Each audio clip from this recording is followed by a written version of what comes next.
Hello, and welcome to the Boost Over Ball podcast.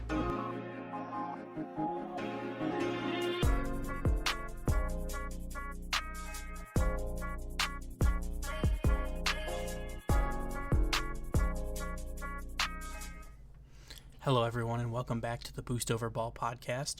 This week, we'll have something a little bit different with no professional Rocket League going on. I'd like to announce and bring in a special guest, Danielle Sirekis. She is the director of Esports at Lawrence Technological University. She is the NACE, which is the National Association of Collegiate Esports board member.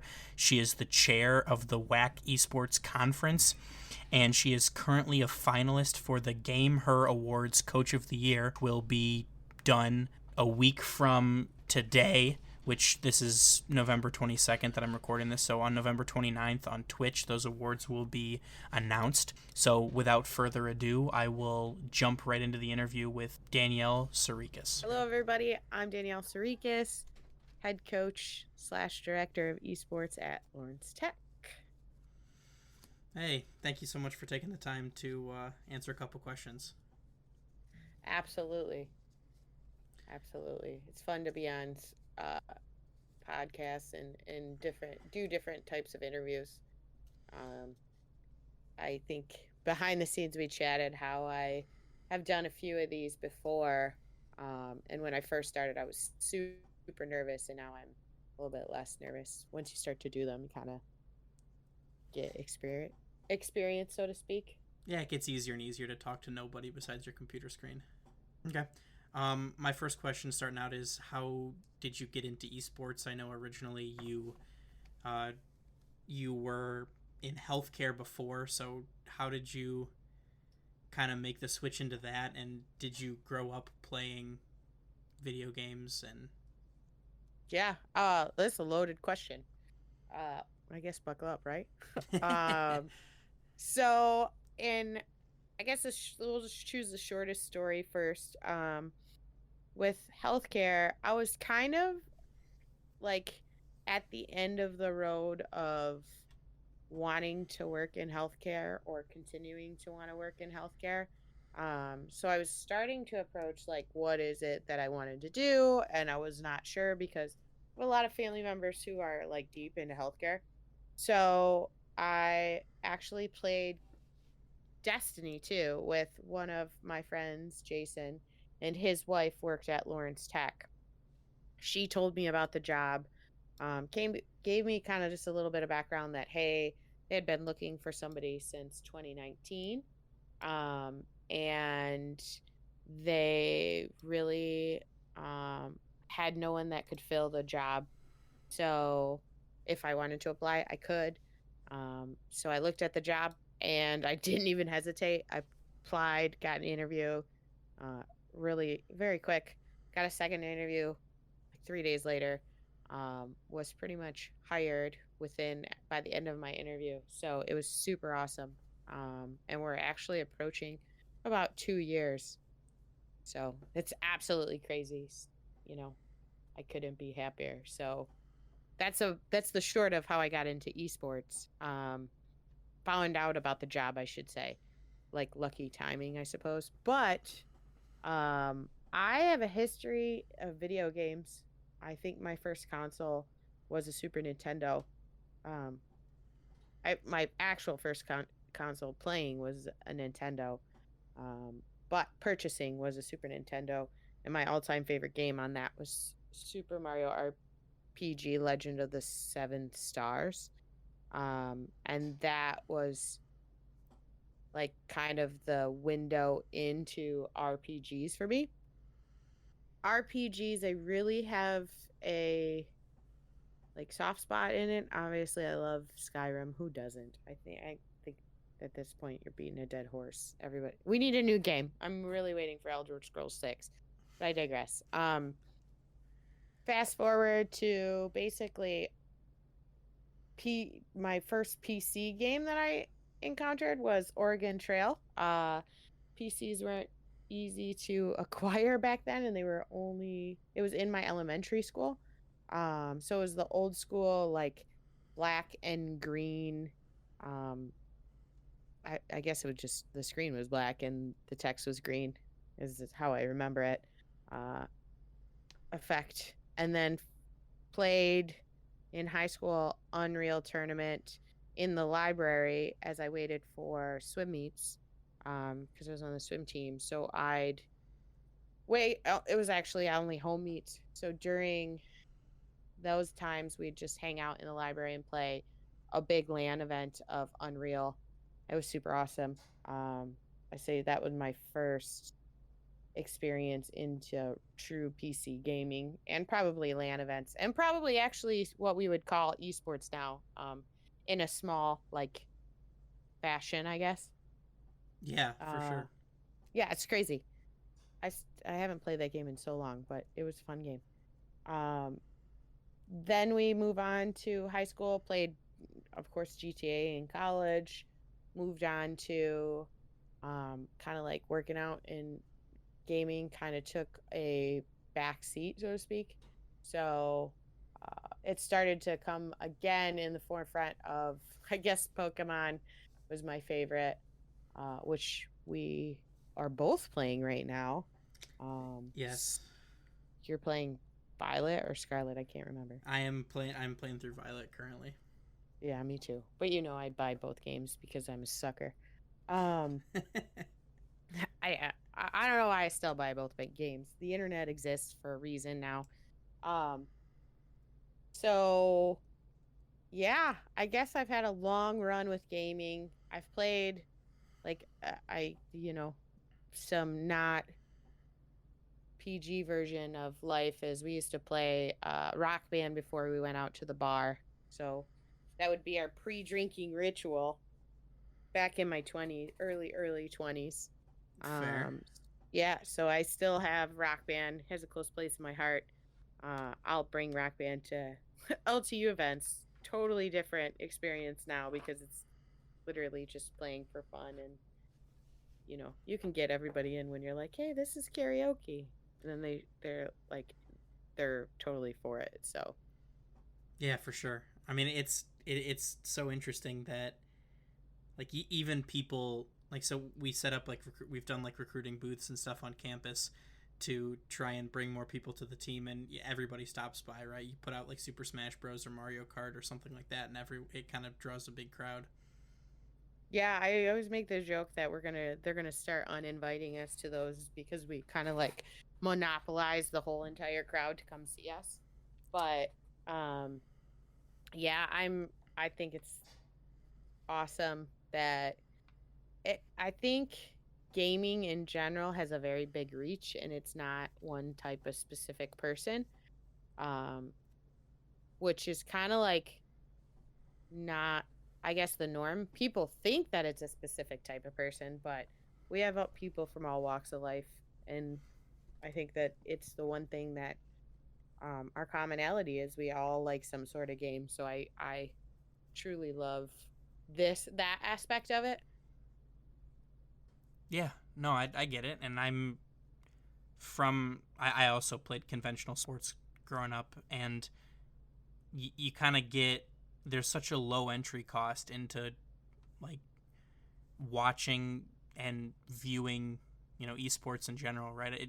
You need an internet connection, Yeah. and everyone's got a smartphone now, so you can watch on Twitch and YouTube and things like that. All the people that play your favorite game, or your favorite content creators that you can enjoy all of the things that they put out. So it's even easier and less expensive than going and watching something on TV where you need cable and a TV and somewhere that has that stuff, or going to an event. So certainly I think there's a lot of room for growth, and I think that a lot more people are interested in it than what a lot of people originally thought. Yeah, I mean, if you look at, it's it's like funny your perspective, because if you think about that, like when I was younger, um internet wasn't the same way as it is now, so we had to do LAN parties. You had to be in the same room as people. Right. Even if we think about Pokemon, to transfer, to share, I think that's where like the old habit is hilarious The because in link order, cable. yeah, you had to use a link cable. So I think buying, now that I'm like in my 30s and have a grown-up job, I'm like, well, I need both games because I can get both of them by myself, when really I could just go to Reddit forums, find a code, and find exactly the Pokemon I'm looking for, and can go find it within seconds. Not to mention I have a wealth of friends at this point that play Pokemon that are grown adults. So but I still buy both. But that's the funny part, is like I'm still from that generation that didn't have that same option.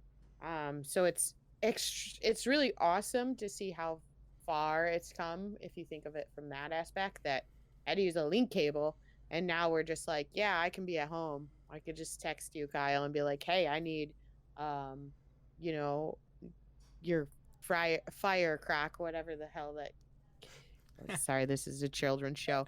Um, whatever the Pokemon starter is that I won't pick. Yeah. Oh well. But we touched on conventional sports a little bit and how esports are different. Do you have any kind of insights on how they're similar? Like how esports and conventional sports are more similar than people maybe realize? Yeah. I think it's still it's team based, whether you believe it or not. You think of I always compare Rocket League and soccer. Um, Even though that's the ongoing joke, car soccer. So like you still need to communicate with your teammates. You need to make call outs. You need to make sure that you're the you're doing that team building, you're doing team bonding and communicating. Um while it's not as physical, mentally it's probably, I would argue to say it's actually probably more taxing. And that might just be simply because you're not really, blowing off steam physically to bring, to get those good endorphins, those feel goods. Yeah, that's fair. Yeah. So, I mean, I don't know the science behind it. That I can't really quote me on science, so don't come for me, whoever's listening to this podcast. But um they watch VOD review, um all of the same things. I think one of the biggest takeaways is people are like, how do you coach? And obviously game coaching is going to be look different than what I'm about to say, but game coaching, you should be superior and understand those games. But as an overall arcing like coach, from a idea of what you coach, we're teaching them how to be on a team. Some of these students, yeah, they came from traditional sports, but a lot of them didn't. So a lot of them have never um, been on a sports team, never had to balance life, never, some of, they're graduating high school, they're entering college, their whole world is changing. They went from a extremely structured life to saying, you got to be at school at, 7 a.m., say, and then you're not home till 4, and then you do homework. Now they suddenly get all this free time and they're left to learn how to schedule and their own time management. So I would argue to say that is a big proponent of what we're actually coaching as opposed to the game part of it. Yes, like when you're coaching, Kyle, I'm sure you're kind of looking at the things that they're doing wrong, but I would say that I think our biggest struggle is learning time management.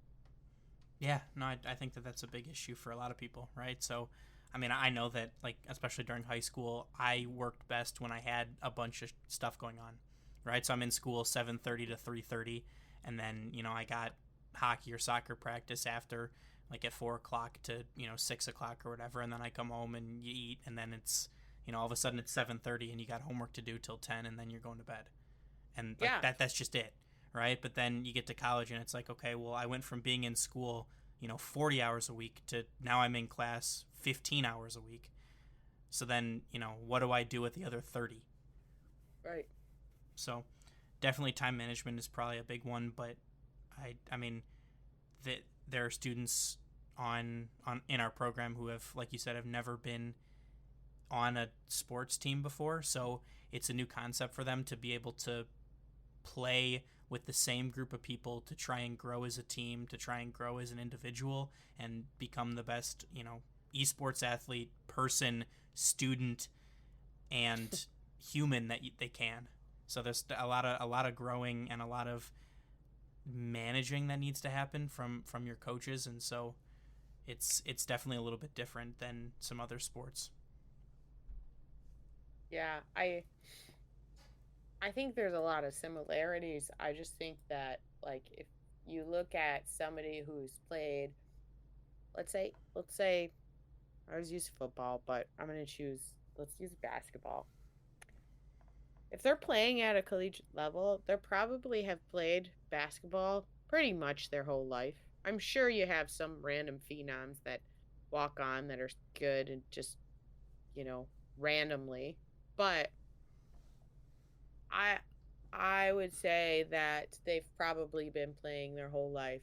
They've probably learned team, like, cooperation. They've probably learned a lot of their sport. I think that because esports is still so new, that those things aren't built in yet, and so at the college level at this point you're kind of teaching those things versus they should be understanding them and learning them more in high school. Yeah, that makes sense. So building on that then, right? So for traditional sports, like I'll continue that basketball analogy.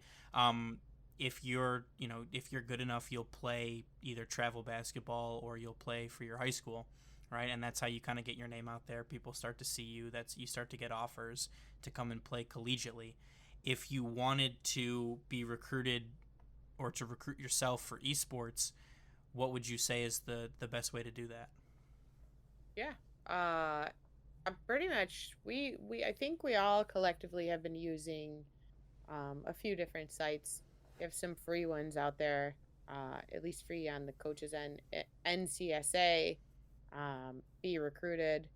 Those are profile places that I'm um, able to check people's GPAs, what their level of ranking is, um, and then they're stay plugged in. Now I kind of put that in as an entity of itself because that's a paid for platform. That also has all the things I listed and probably more. Um, but those are all three sites of places we're looking.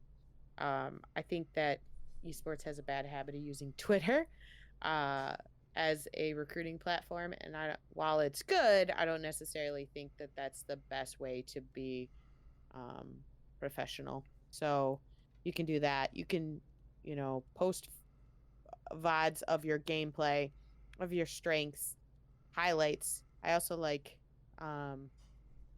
basically fumbles, things that you screw up just to see, because it takes a strong person to show their strengths and their weaknesses.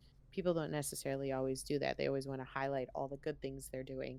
um and it's not like super bad things, just like, hey, I screwed up here, but this is what I did to teach myself and grow from that.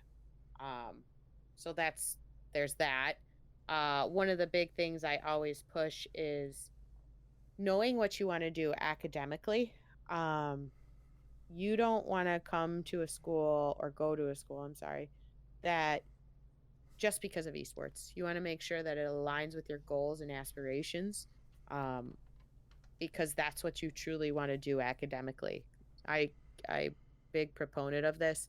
I also tell students, like, this is your life. This is not my life. Um, I am gonna carry on whether you come here or not. But you need to figure out if this is Lawrence Tech or whatever school aligns with you.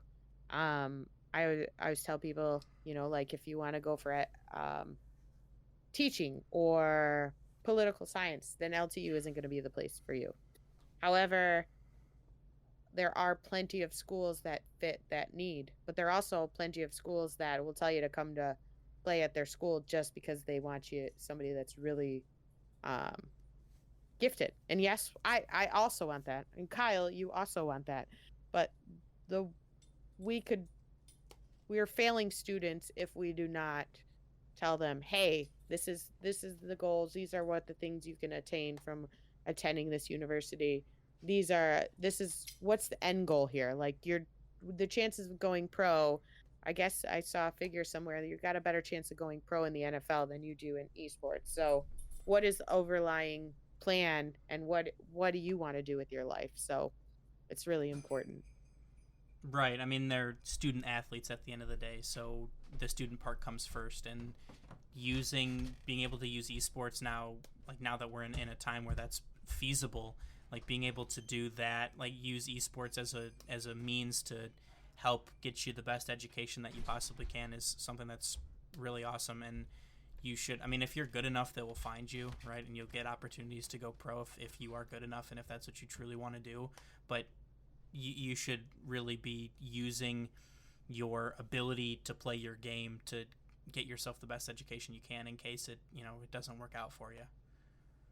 Yeah, I mean, that's the one of the things, I actually was really surprised my cousin did not know that when you take a class, it lasts for forever. And that he is very smart. So before you judge, um he, because he grew up in a healthcare family, thought that credits only lasted 5 years. And you know why? Because in healthcare, if you're going for anything based on healthcare, they want you to take it within a 5 year window. So if you're going to nursing school, you need to have taken, AMP in that the last 5 years. So he didn't realize that they last forever. So just taking the classes, just because you decide, hey, I want to be, I don't know, a marine biologist. Well, what if you get into a few classes and that doesn't fit? Well, there's plenty of classes that now you can transfer if you wanted to go for business, and just because you choose to go for this one thing doesn't mean you're trapped in it forever. I have a degree in integrated studies from Oakland University, and a minor in communications. And I was working in healthcare. Most of my classes are health science. And here I am as a head coach of an esports program at a university. Like, I couldn't have predicted that, but it just goes to show that whatever, as long as you finish and go to school, you can do pretty much whatever you want with that really wonderfully expensive piece of paper. Yeah, no kidding. I mean, I went to Purdue University in Indiana. I'm from Michigan, so I went out of state, so it's even more of an expensive piece of paper. But yeah, I get it. So the opportunity was not available to me, nor was I maybe gifted enough to get a scholarship for esports. But I mean, it's truly an awesome that kids now have the opportunity to do that, and I'm a little bit jealous of that. Oh, absolutely. I wish I could have got a scholarship to play Call of Duty. That's the game I'd probably, let's be serious, I probably would have been playing, right? Yeah, Um exactly. I I I'm jealous of them, but we get to do the next best thing, which is coach and build programs that benefit them, because we've been doing this for so long, and finally it feels we're almost to the point where it feels legitimized. Um and it might not feel like that to them just yet, but like to myself, like, I just, the fact that I'm getting paid full time to do this, it's insane. When I got to the point where girls don't play video games, boys do, and so it's just a really, really weird spot to end up. Oh, I'm sure.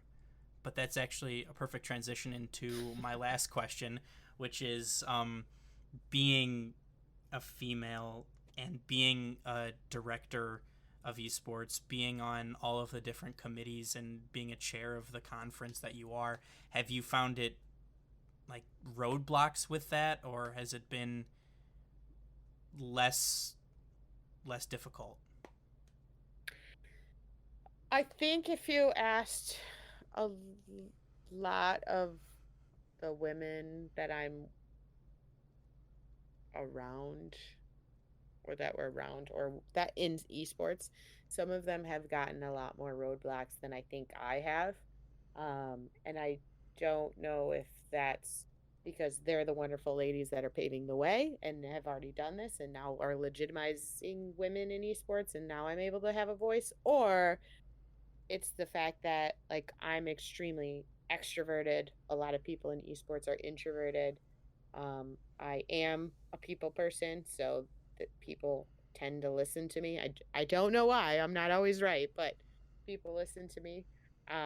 So in a sense of specific roadblocks, no. I will say that I think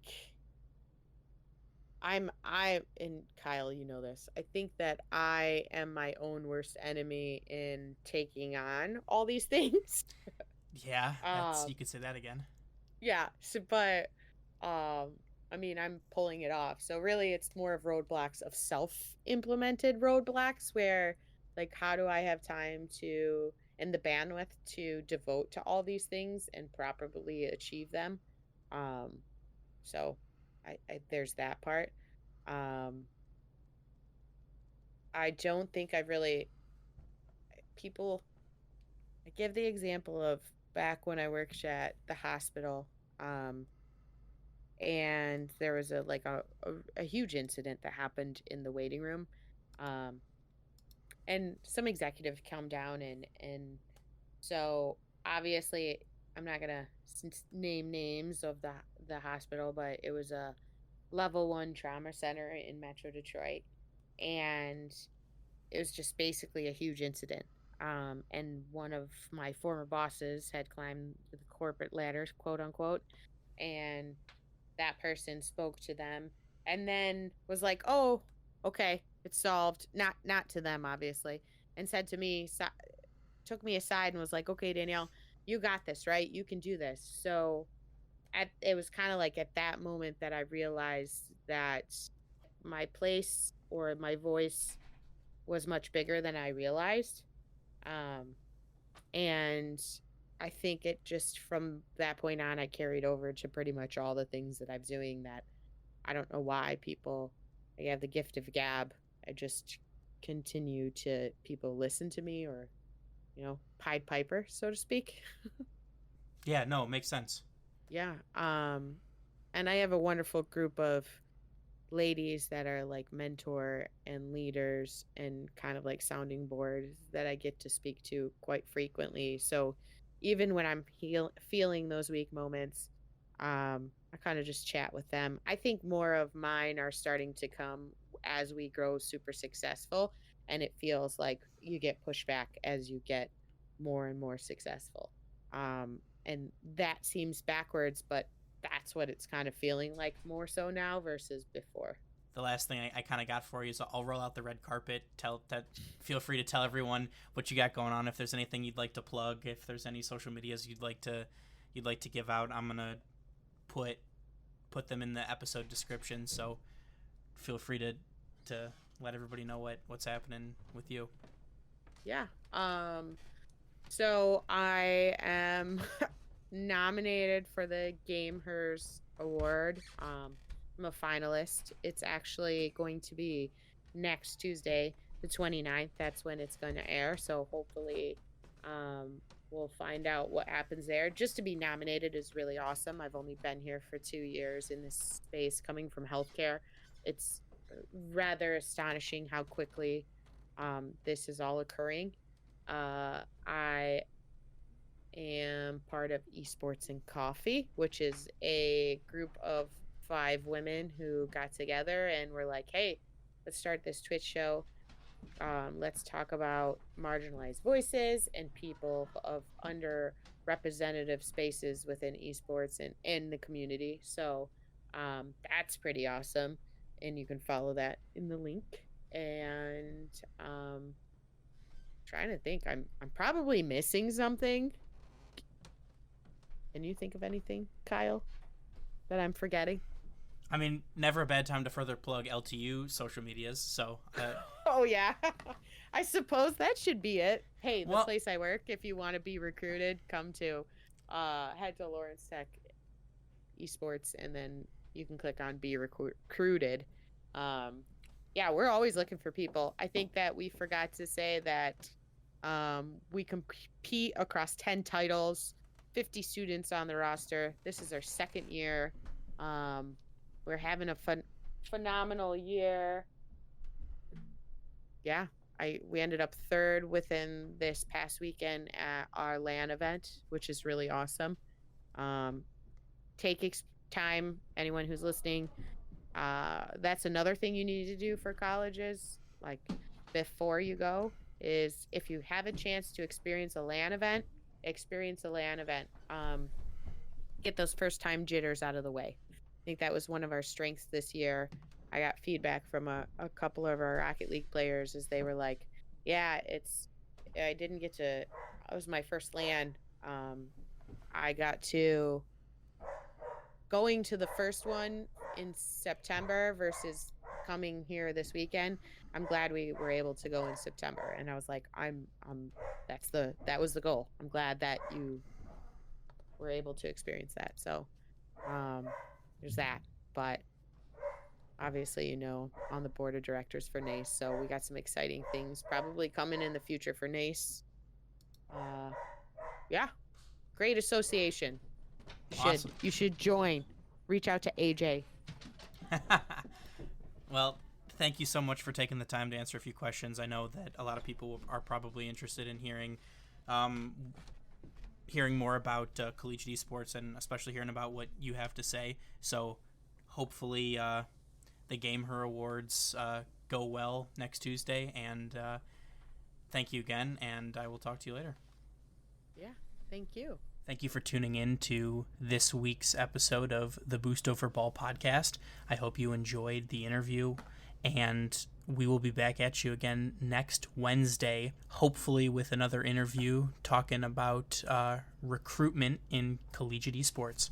Thank you so much. I hope everyone has a great holiday weekend. Happy Thanksgiving. And as always, remember to grab Boost Over Ball.